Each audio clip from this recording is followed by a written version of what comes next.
Identification of media. I don't see any. Any changes or additions to the agenda? Just one. We have one. Can I have just one? Greg and Dale. Can I have a mover to accept the agenda? Moved by Hazel, second by Melba. All in favor? Anybody opposed? See none, carried. So we have our delegations today, the Six Nations Farmers Association, regarding the white corn project proposal. Come on up to the middle.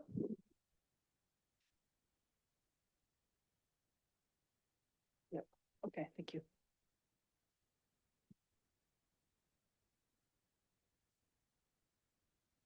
Good morning. Yes, good. So when you speak, you'll just push the button in the front, just at the bottom. And it'll go red, and then just speak into that. And then when you're done, just turn it off. Okay, yep. Oh, go ahead. Okay, good morning, council and everyone here. We're here to address the briefing note with regard to the white corn and flint corn project. This project is undertaken on a yearly basis so that we can ensure the staple food of corn being available for the whole community. Last year we received $50,000 from you for this project to ensure that it was achieved, and we were very thankful for that.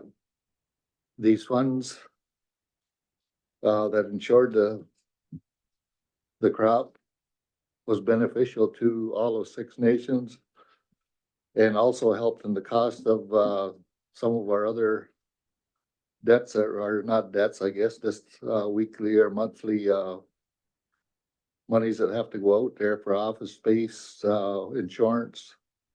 It's a couple of honorariums, setting up a website, phone, internet, and office supplies. We'd like to thank,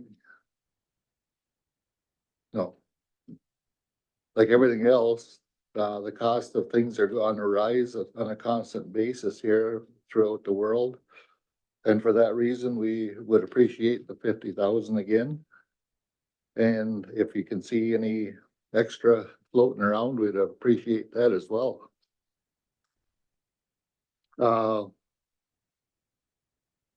There's been some other briefing notes sent to you, and we'd just like to know whether you've received them, and can we get an acknowledgement of that, please? And also for your information, the summit was held on January 13th, and I think he's all got a package in front of you right now with regard to that. But that can be discussed at a later date if we can find a spot on your agenda in the future. So anything from there, you got any questions? Unless Jess has got something to add to this, I'll let the button go. Good morning. Some of you are new counselors to this when we started. Some are right here from the previous. So just a little update.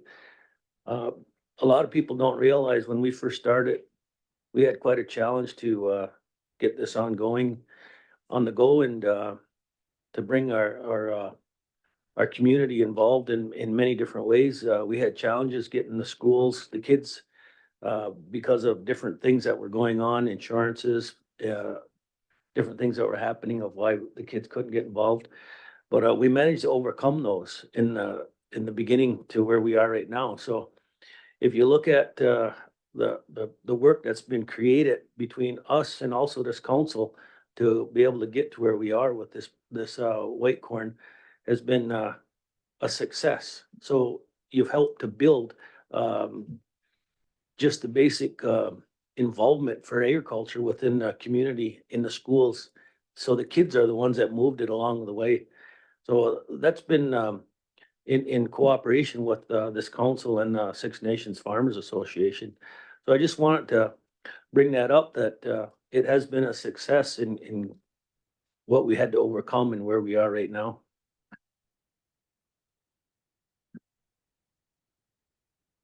Okay. Is there any questions or comments? Go ahead, Greg. Yeah, thanks for coming in and, yeah, all your good work too. And then the key is education, right? Get it into schools and see the importance of corn actually to our community, to our culture. I'm thinking that, the costs that keep going up, especially with farmers and produce and fuel and everything. If you were looking to get an increase, would say, for example, additional money other than the 50,000, would that help? Everything that you're able to provide, we can put to use, Greg, and just to really ensure that what we're doing is available for everyone on a reserve here.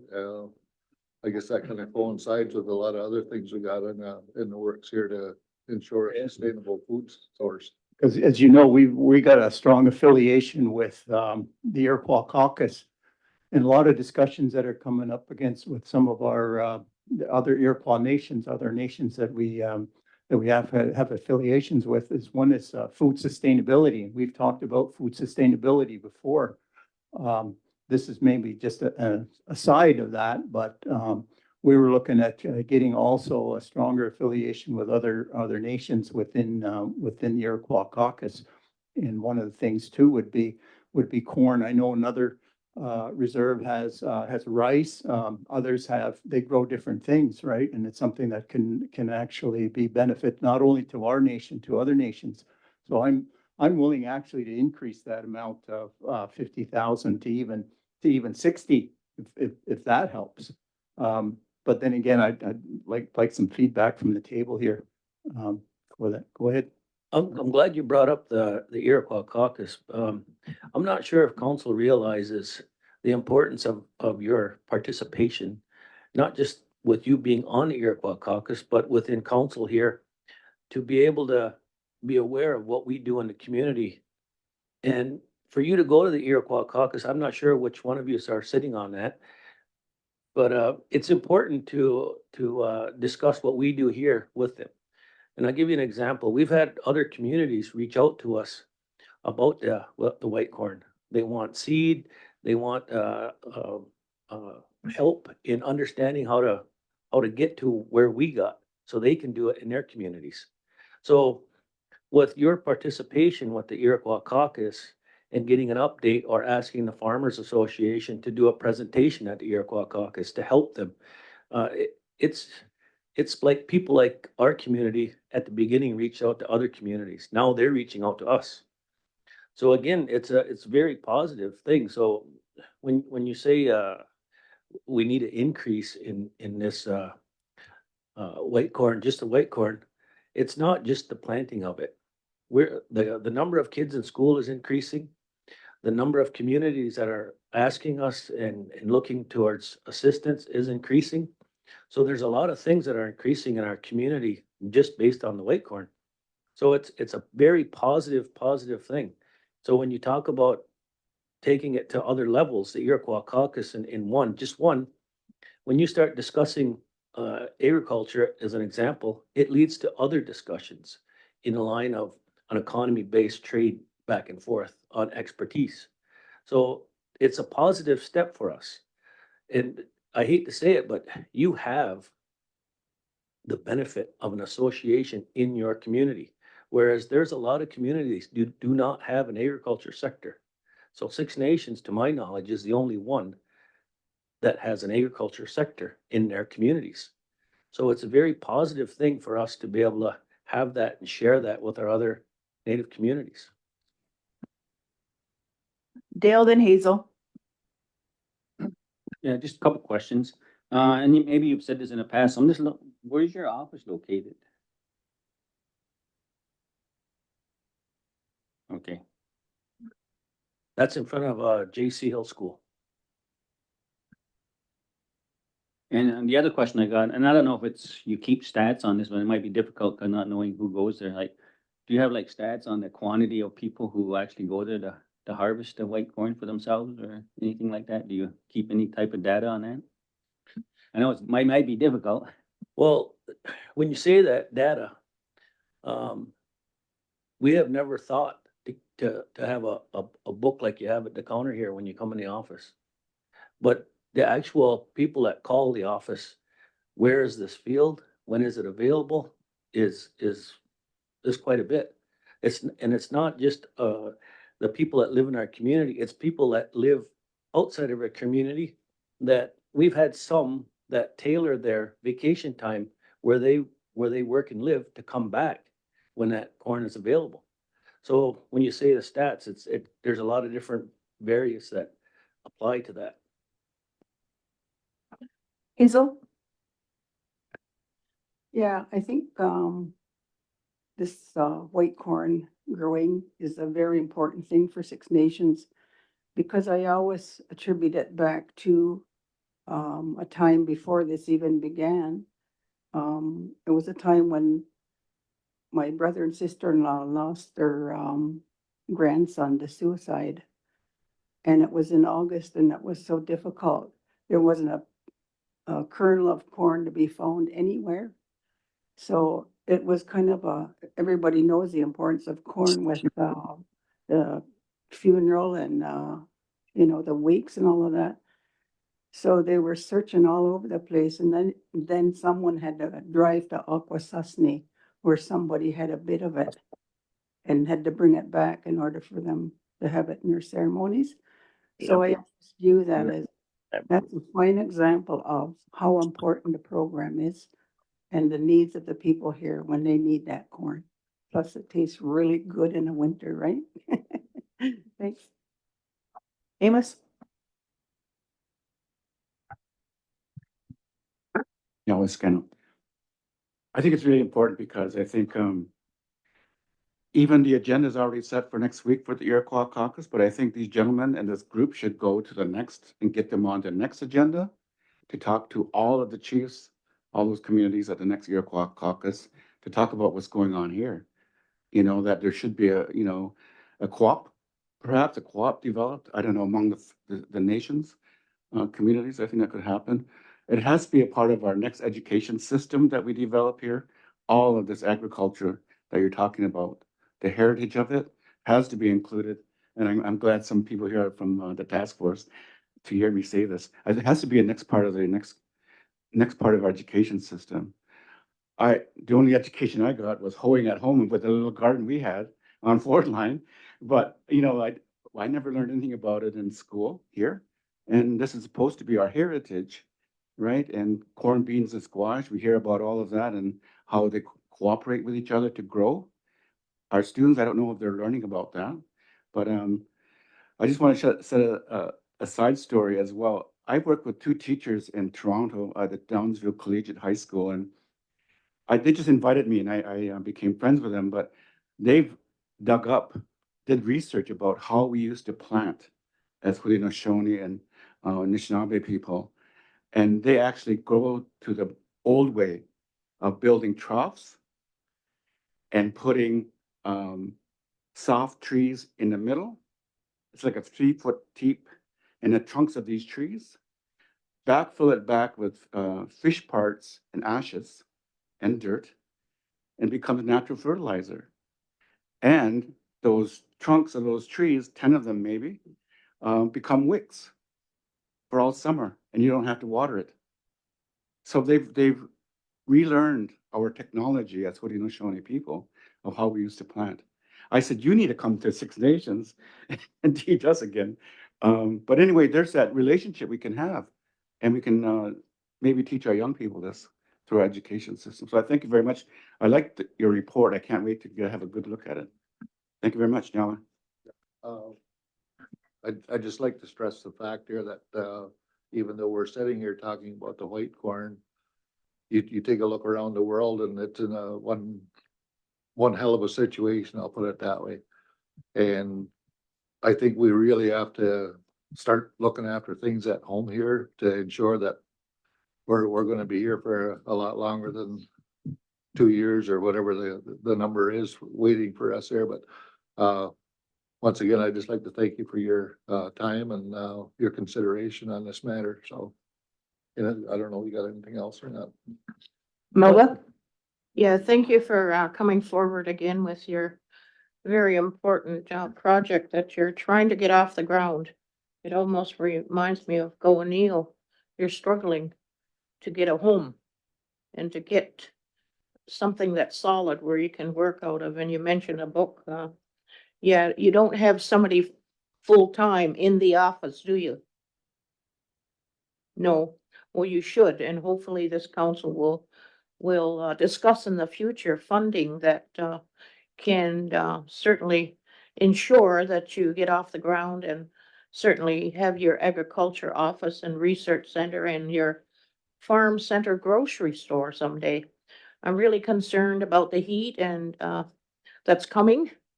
We are already in the newspaper saying it's going to be a great heat this summer. So I'm wondering about how that impacts farmers and how they grow food, because if you're going to have high temperatures and then you're going to get very little rain, well, we're going to have difficulties with certainly having our vegetables come forth for our people. So I certainly appreciate your education that all your projects and your education that needs to be in place, but I do see more that's attempting in their yards to have some kind of food that's growing. I know my mother years ago was brought up on a farm and way up north, and she grew right in her windowsill. She grew tomatoes. So that's how simple it is for us to take part and attempt to have fresh vegetables. It's really great to be creative, I guess, but we're relying on the stores all the time. And of course, with the high prices, our people are not going to have fresh food like we should for our health. We're already suffering health problems. So we need all of that and need you in place on a consistent basis where you get off the ground and do everything possible you can to assist our community with food that's right and needed for our community. I certainly support your green corn project, and we know it's always needed in our ceremonies in different ways. So I certainly support also what Greg is saying, that we need to increase this with the cost of everything all around us now. So we'll see where it goes. I don't know if Greg wants to make a resolution or not. Thanks.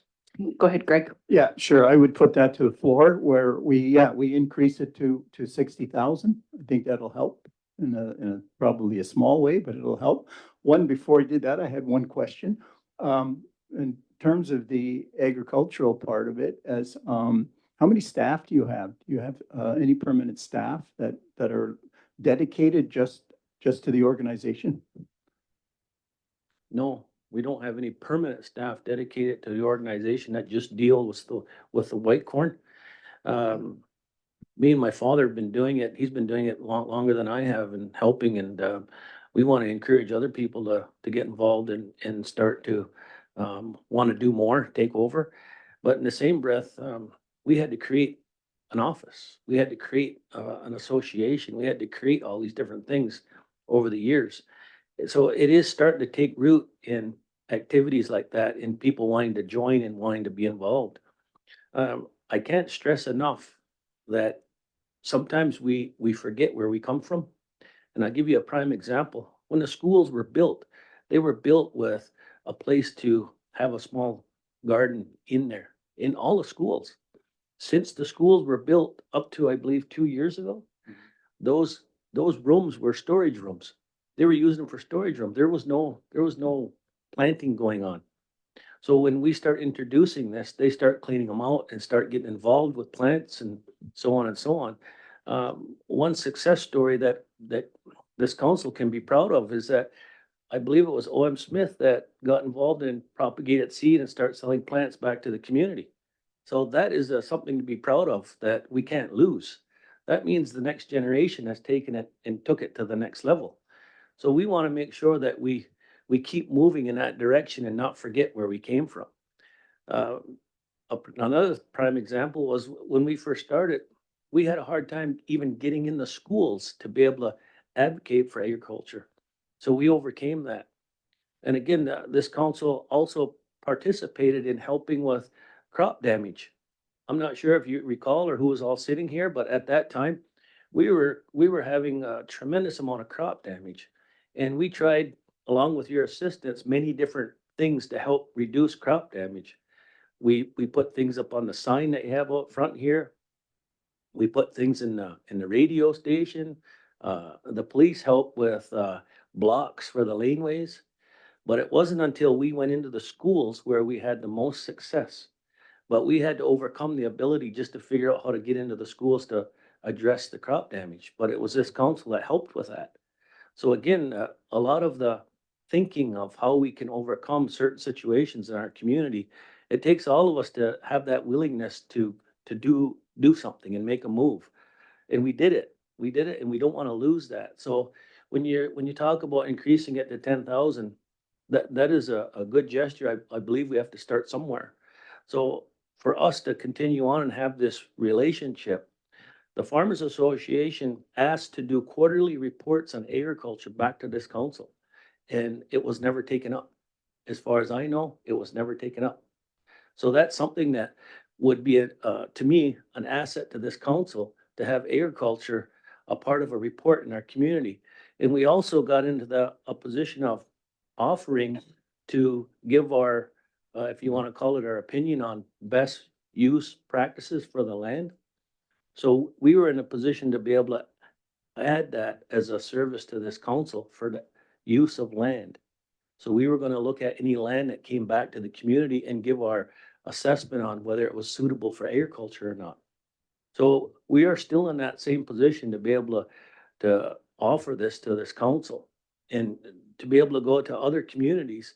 That would be a good asset if we could put all this together so that other communities could see how this council and agriculture are working together.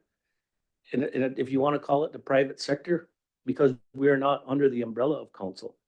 So again, it's another plus for our people to show that we are working together. So Greg has, just before, Greg has a motion on the floor, 60,000. Is there a seconder? Second by Melba. Questions? I have Hazel, Amos, and Elena.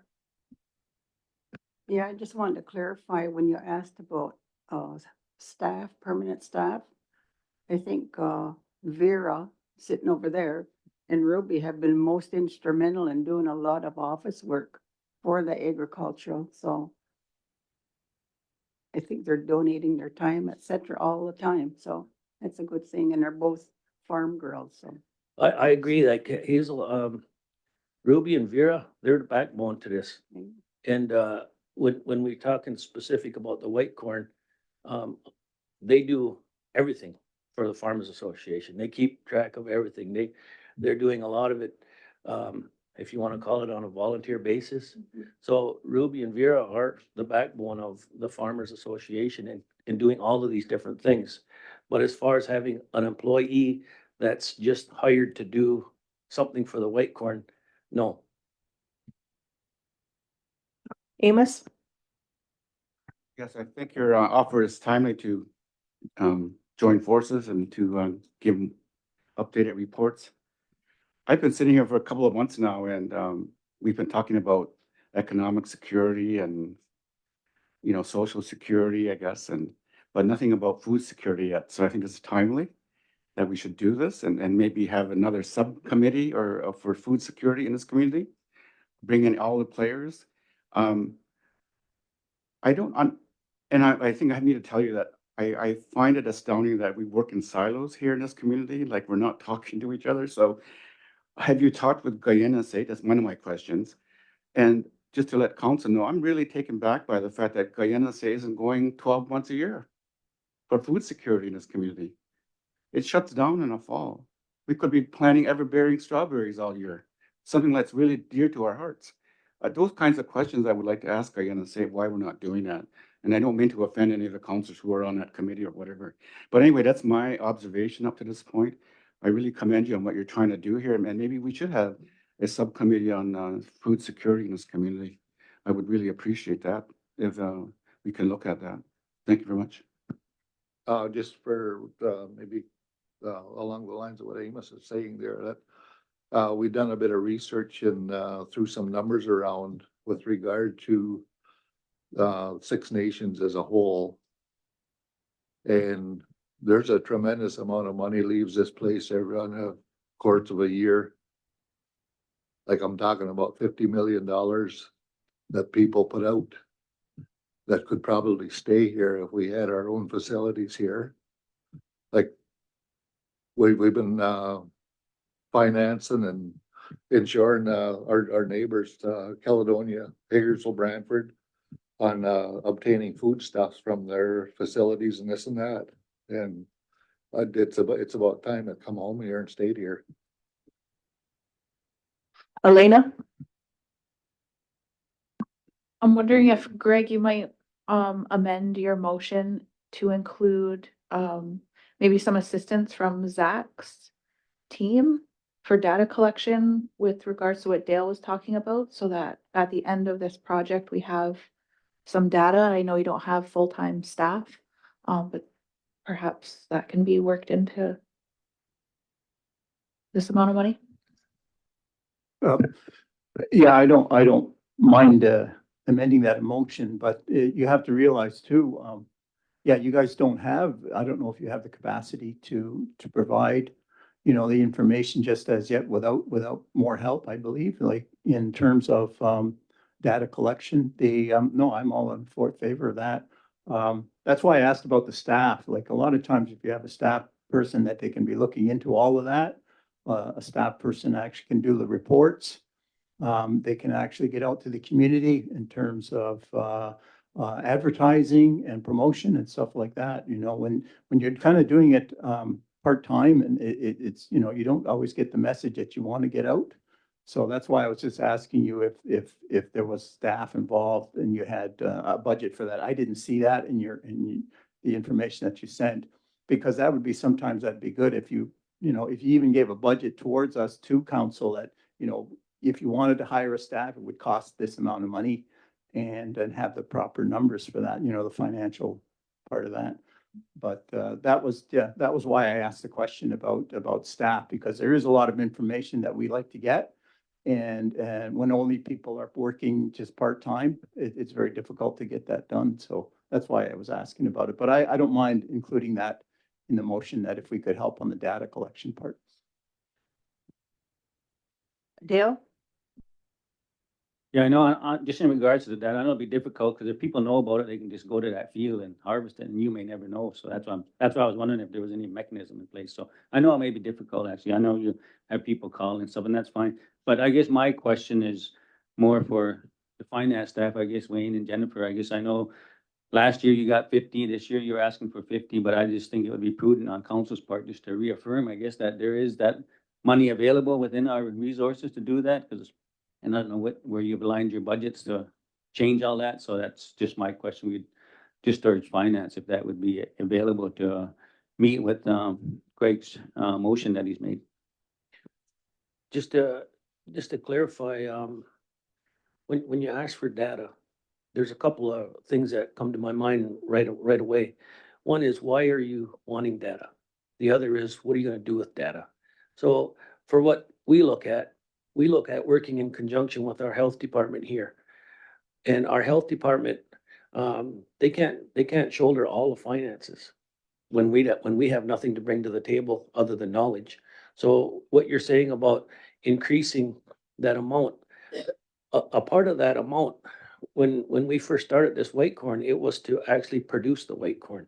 Now we're getting into data, we're getting into doing other discussions on white corn to the schools, like it's growing and growing and growing in the impact of that. So when you look at just the portion of data and having more staff to help with this, it's a good thing. But keep in mind, a part of that is to show our community the data. What is this? Why are we keeping it? And to work conjunction with the health, what is the value of this data? So when you look at, why do we pick white corn? Why do we have white corn as a staple in our diet?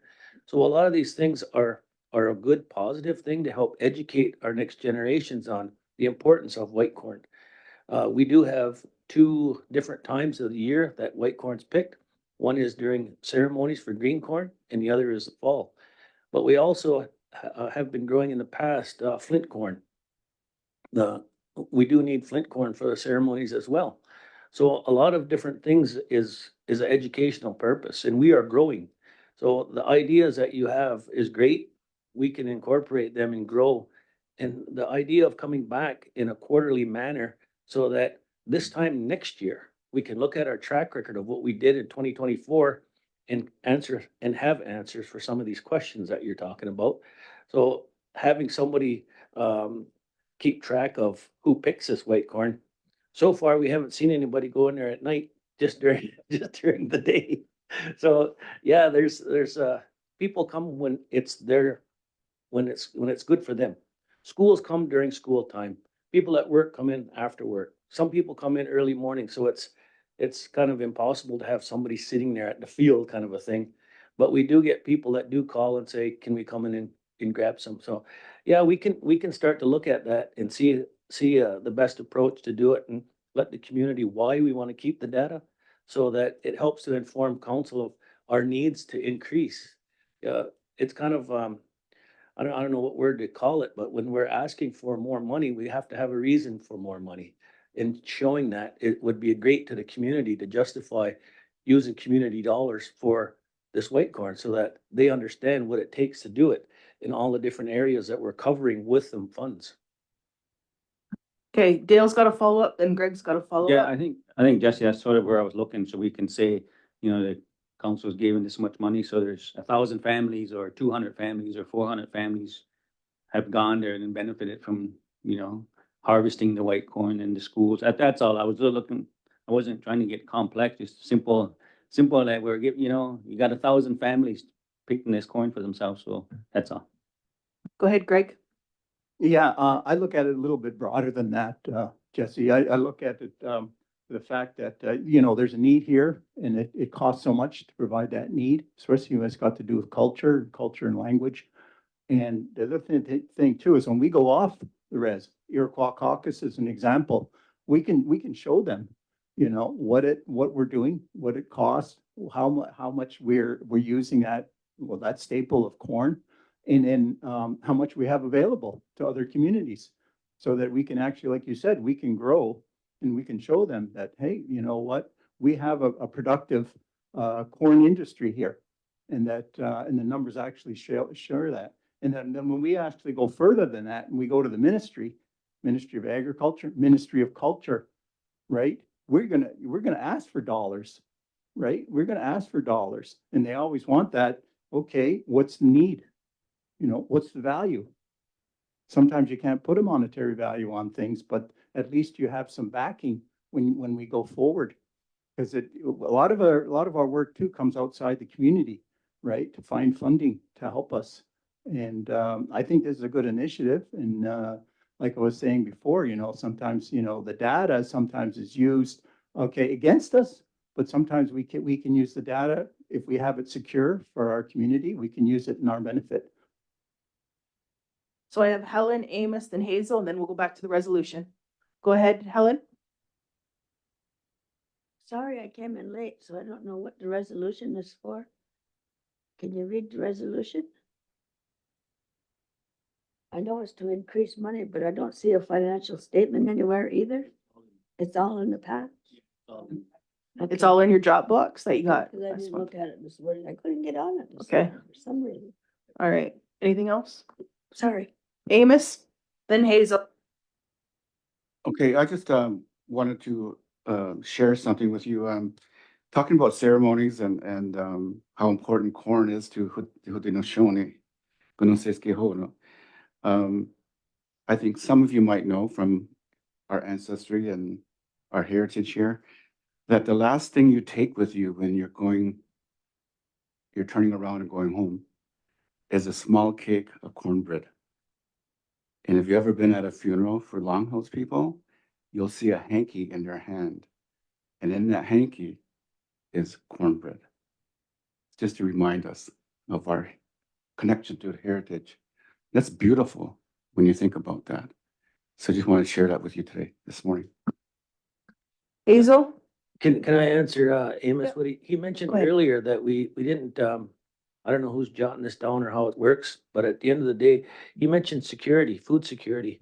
We are incorporating that in this white corn. So we try to, create how we're gonna address security. So a part of that is coming up in the future, the near future, like this year, we're gonna need council to be able to sit down and look at food security, just food security alone. The task force that's been created to help look after and create this grocery store is gonna begin to address food security. So if you have a task force or if you have people that's involved in food security, that would be a help to us. So I'm not sure how that all coming together on your end, but we would like to, have knowledge of that or have, we had a spot for a representative on council to be on the Farmers Association, and I'm not sure where that is or if that's gonna be or not. But at the end of the day, when we move forward with all of this information, that's one of the main reasons for these quarterly reports. So it's what you guys are thinking is actually the things that we wanted to address in the quarterly reports. So it would help council to look at the bigger picture. So just along those lines, for sure, it'd go under health and well-being, the food security. And we will get back to you for somebody to sit there because we just picked our committees to sit on your committee. Yeah. So I have Hazel, then we'll go to the resolution.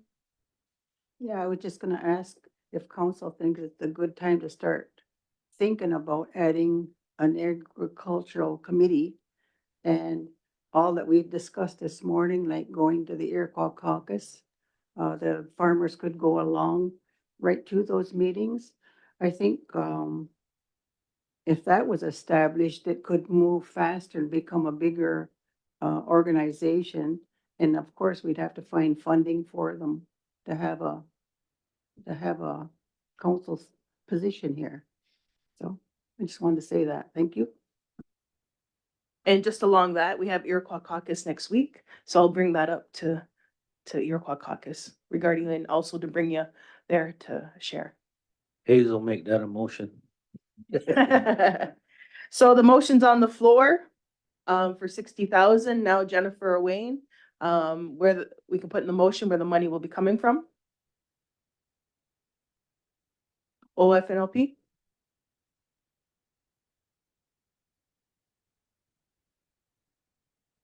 Economic Development Annual Payment. Did you get that? Okay. Okay, so on the floor is 60,000, moved by Greg, second by Melba, right? Yes. Second by Melba. All in favor? Anybody opposed? And one abstained? All in favor? Be opposed, moved. Waves. The data? Yes. So we added that, the data part. Waive second reading, moved by Greg, second by Melba. All in favor? Anybody opposed? One abstained? Carried. Okay. Thank you for coming in. Mhm. Okay, let's go to number 4, adoption of general finance minutes for March 4th.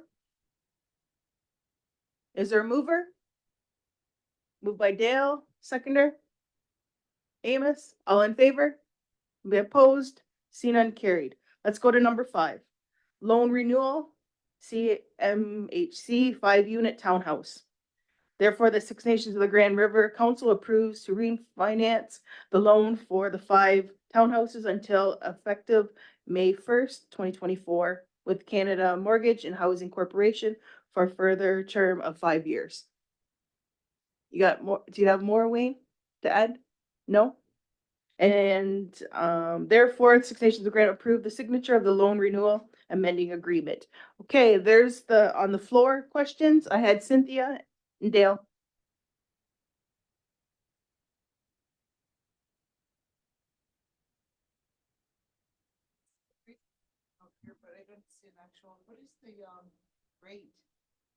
Can you move the mic to your, thank you. Yeah, what is the actual rate on that? Canada Mortgage and Housing Corporation does not notify us of that until the actual documents are prepared because they base it on the Treasury Board rates at the time of renewal. So we actually won't know that rate until mid-April, So, but it is always, they're lower than any rate that any financial institution would be able to guarantee us. because the prime, as I'm understanding right now, is 7.2. How does that compare to the US Treasury or the Treasury rate generally? The Treasury rate is generally about 4 points less, give or take. Obviously, when interest rates were at 2% and 3%, Treasury Board was just like 0.5, Would, less than one. one more follow-up? Yep, go ahead. Yeah, so I'm understanding generally, regardless of what it is, like the bank rate or prime, the treasury rate will be less. That's how it works. And this is for another 5 years. Is that a floating or fixed? Fixed.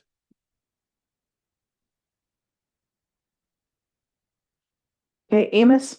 Yeah, what's the amount? I don't see it in here in any of these sentences.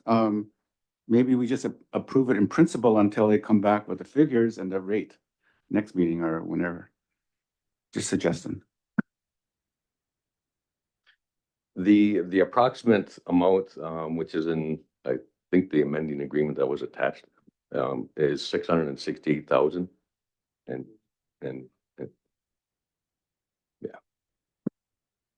Okay, so, Dale, did you have anything? Do you want to move it?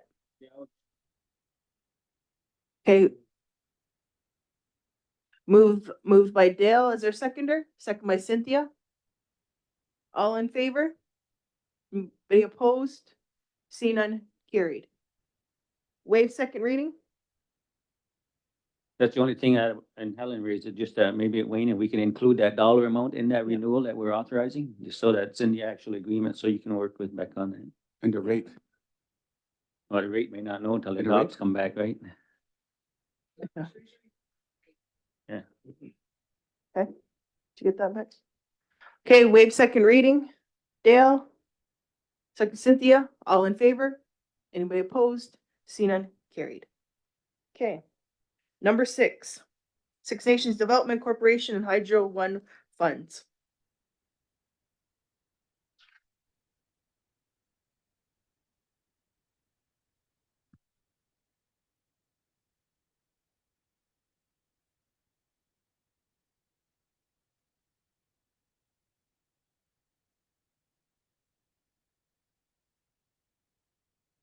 Helen?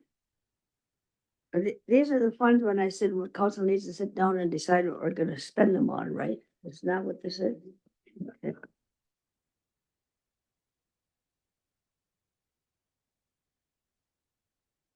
Yep. Go ahead, Wayne, or whoever's taking over, Jennifer. well, just as Helen had mentioned, the discussion was just how they were to be allocated. So we're here to take notes and just provide, I guess, the amounts for discussion. What's the total amount? Mm. What's the total What's, amount? what's the total amount? How much? Yeah, there's no documentation of how much and stuff. So the Hydro One, the Bruce to Milton funding was 6.7 million. And this year's allocation from the Six Nations of the Grand River Development Corporation in accordance with the management agreement is $3,390,009.02.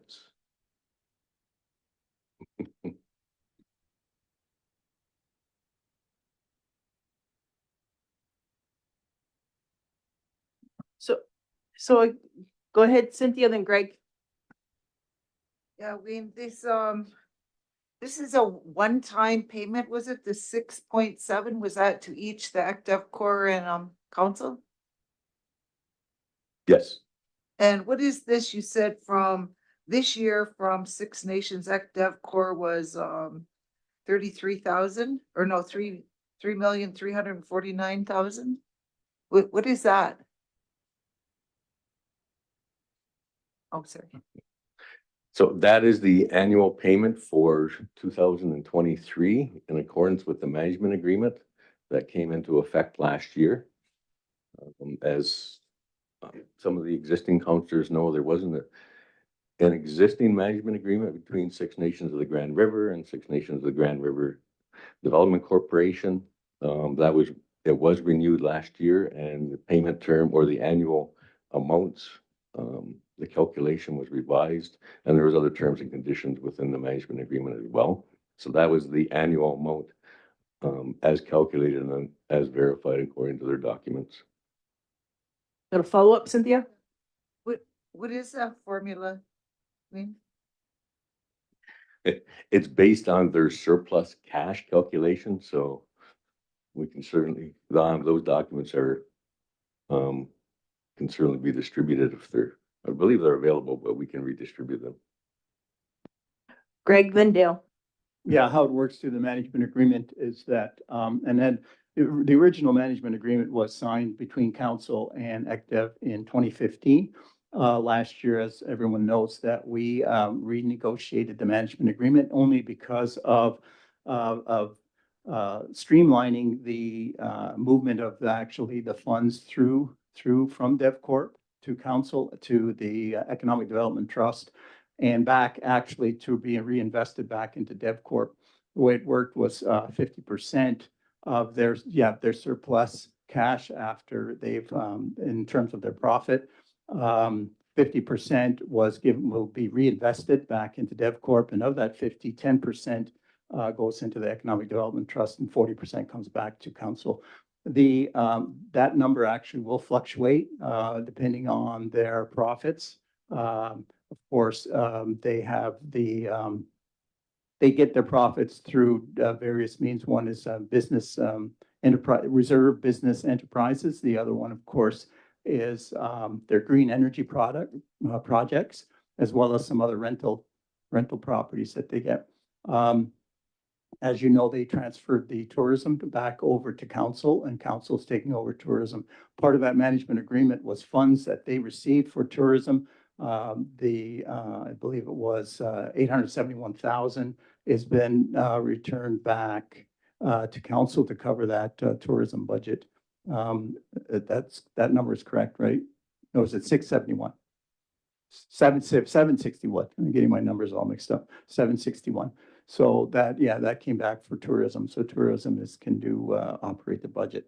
The thing too is that, like I was saying, the amounts fluctuate every year depending on their profits. And then the management agreement was signed in last March, I believe, and it was renewed. And the thing is to reduce the number of boards that were involved. There were 3 different boards involved. Now there's only 1. So that actually streamlined everything, and then decisions were made so that we could actually transfer the money quicker back into the trust, back to DevCorp, and also to council. So it was just and there was other agreements as well with rentals and stuff. So Go ahead, Dale. Yeah, I guess a couple of things I have is in mind, like, I know in the 6.7, it was a one-time agreement for the funds to come to Six Nations. But I wonder if we could get some more data, because I know there's been some other commitments against that money, so I don't know what the summary would be, where it's at. So I don't know if that can be summarized or analyzed for council to have, so they can have some discussion on that to see what's remaining and how the discussion can happen, I guess, on where it can be reallocated to. And in relation to the 3.3, I know, and I can be, like Wayne, you can correct me if I'm wrong, but I understood with the funds coming back to Six Nations at that point, like how I guess historically how departments used to make applications, and now they got to make applications to this. So I don't know if that process has been established in relation to how it can be allocated, whether departments will be doing that in relation to this 3.3. And so I don't know if that process has been done. There's applications, everything's sitting there. So I think there's just a little more, I guess, homework that needs to be done here before council can have final discussion on how that can be allocated. So thank you. So, yeah, and I agree with you, Dale. If we can get that information and probably have, a half day, probably take about a half a day, we'll set aside, to be able to, discuss further. I have Elena.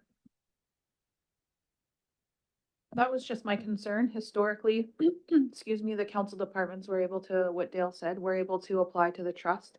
And that's how, I believe for 3 years, Public Works applied to get the water lines run from in between concessions along the side roads.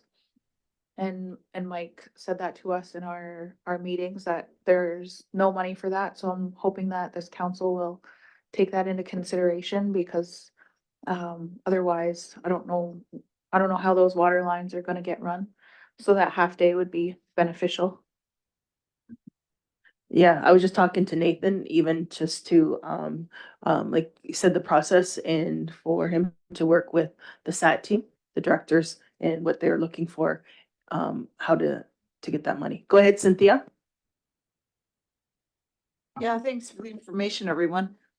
If this, 761,000 when tourism reverted back to council from ACTAV, that came with them, is that like an annual amount that comes, or is it only for the initial year? And if that's annual, and is that deemed part of the, split? Remember you said thanks for explaining the formula, but is that part of that or separate? Yeah, that 761, right, was transferred over. They had a problem because of being a corporation. They weren't allowed to, it restricted their ability to look for funding and report and actually, so now that tourism is basically out of the Dev Corp, they're able to actually look for more funding dollars, and that allowed them to do that. And I think they're in the process of doing that. Helen, did you have something? Oh, yeah, what was I having? Oh, the department, like putting it out to the departments, I want it, the council needs money too. We need money, we need to do water lines, we need to do different things that we can pick, but that's what I understood we would do with the money first, is council would sit down and develop its priorities for spending. Before it goes out to the departments, there's not gonna be anything left to do anything like water lines or stuff like that, so that's how I thought we would be doing it. Yeah, and I think it'll come together and we can just have a big discussion regarding, the information that is present with us and regarding what the council wants to do, but also having, what, SAT's ideas are also. So we'll table this and I have it marked to have a half day if we can get that information, and Nathan, has written it down also. Okay? Thank you. So number 7, in your package, I don't know if there was any questions, but you have Six Nations Natural Gas financial report in there as information.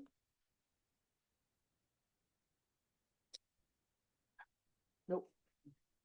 Nobody's coming. Yeah. Move to accept, moved by Dale, seconder.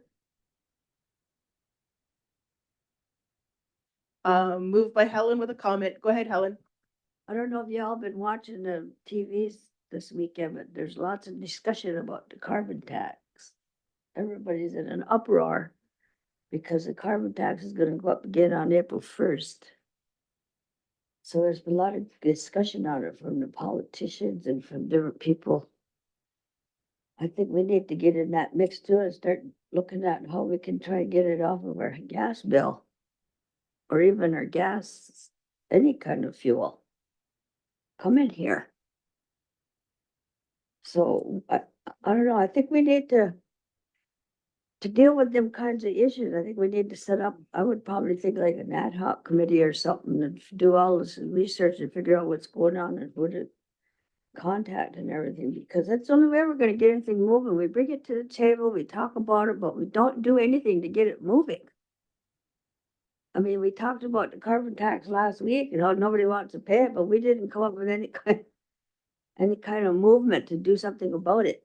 So just with that, since the carbon tax is probably with the Unity and external, governance. So, there was more discussion on what we talked about regarding the gas stations, finding out, what they're paying, even with even the excise tax. So there is a movement, but again, just moved it to the, that committee. And yeah, Greg, did you have something? No. Um, is it wealth and economy or unity? Wealth and economy? Okay, wrong one. Wealth and economy.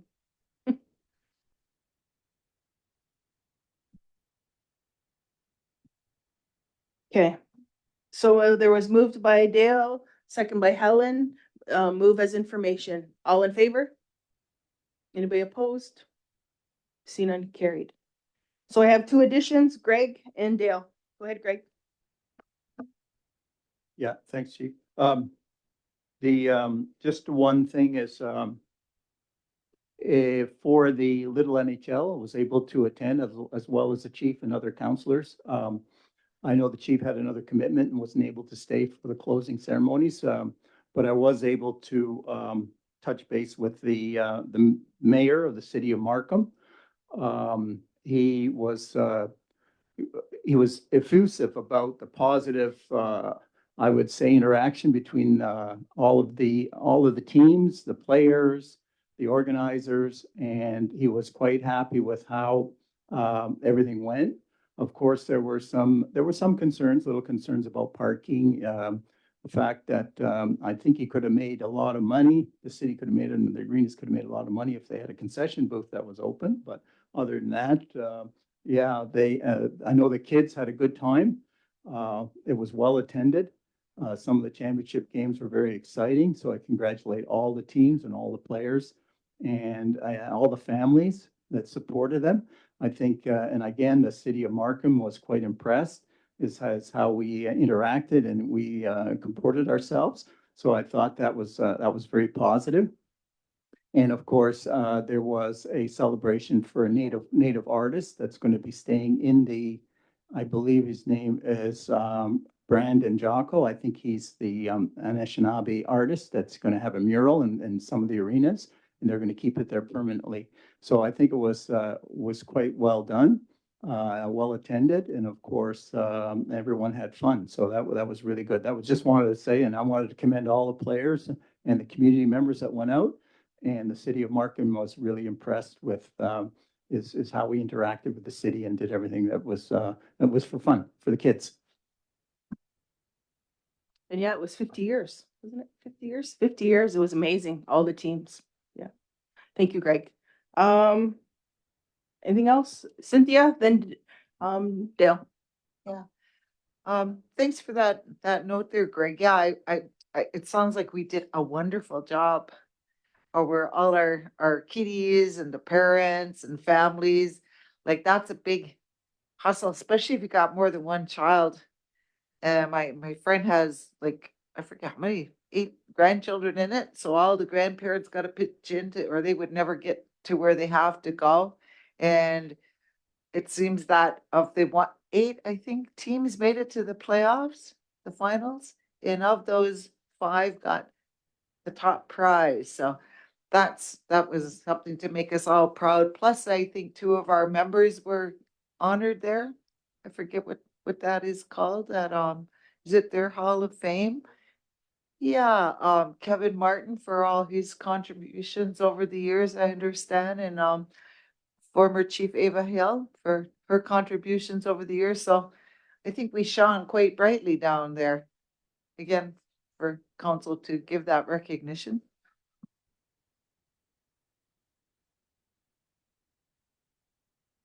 It's out on the sign. We got that out there. So yeah. So go ahead, Helen, the name is. Yeah, I just wanted to say that I went a couple of days doing it. And what I found was none of the sites was very accommodating to the elderly. Because the arena that I went to, they didn't even have any seats. So they might have had a couple benches in front of the window, but for them, that was it. You either had to stand out. It just reminded me of that old Arctic arena. if anybody remembers that place. You had to stand out around the ice and it was freezing. And then the lobby, like I said, there was no seats. So I went to games. I stood up all while I was there. And, you know, I'm pretty good for an elderly person, but there was a lot of elderly persons worse in worse shape than me.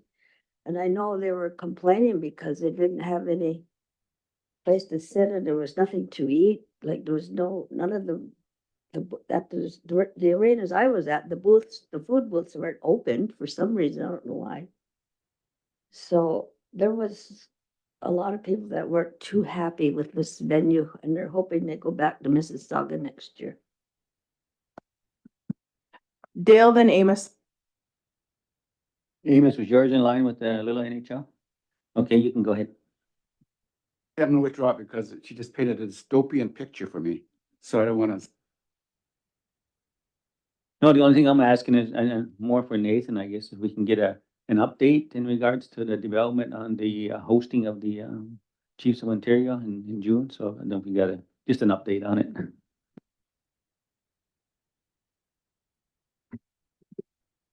Thanks, Dale. Yeah, we were, the update is, we were, working on, just the agreement for the 35K to come over in terms of, the first payment. And we are looking at collecting information as it relates to, some of the, side events that, we could possibly, do. Once that information is collected, we're going to do an internal planning committee. Just in terms of the Monday night, which tentatively we're looking to partner with the Ontario First Nations Young People's Council on a golf tournament. Tuesday night, there's a number of sporting events hosted in the community. So we're looking to possibly bring shuttles together as well as other events just to have the Chiefs attend a few lacrosse games as well as a baseball game. And the Wednesday night, tentatively, we're looking at kind of a gala night to celebrate the new Ontario Regional Chief, whomever that is. So I talked with Lee last week. We had a quick planning meeting just to kind of put all that information together. Then we're going to have an internal planning session in a few weeks. In addition to that, Chiefs of Ontario staff are coming down for a site visit in April. So one of them is in relation to the ceremony for the stand-up vote. And I've actually touched base with Amos to see about some availabilities, if he could be in attendance on the ceremonial aspect of things. And then they're coming down on the 10th, I believe, for kind of a full-on planning, joint planning meeting. The last update is we sent over a few Six Nations artists because one of the things that they do is they do purchase a piece of artwork from one of our Six Nations artists that's going to be used not only in the conference, but also in their annual report and other documentations going forward. So that's the update. Do you have the dates? The dates, right? What are the dates? Oh, the dates are, yeah, June. I'll have to get back to you on the dates. It's just escaping me right now. Yeah, the only thing I was, I guess the venue, I know where we were looking at it, so I don't know if there's like minor lacrosse and stuff like have to be communicated with and stuff like that. Yeah, so we already let minor lacrosse know in terms of the dates. Sorry, the dates are just escaping me right now. So those, 11, 12, 13. thanks, 11th, 12th, and 13th. And we've already let all of the minor sports know that the dates won't, or the facilities won't be available. And we are looking at the arena. We're going to use also the Dejo gym for the trade show. And then the community hall is going to be the cafeteria where we'll be able to have the breakfast and lunch for all of the delegates. Thank you. Okay, that is it for today. Go ahead, Melba. Yeah, concerning artists, Six Nations artists, I would hope that Gary Miller would be invited with his artwork. Thanks. I'll check to see, make sure that happens. Okay, can I have a motion to adjourn to go to in camera? Moved by Melba, second by Cynthia. All in favor? Anybody opposed? See none, carried. Thank you for joining us today and have a great day.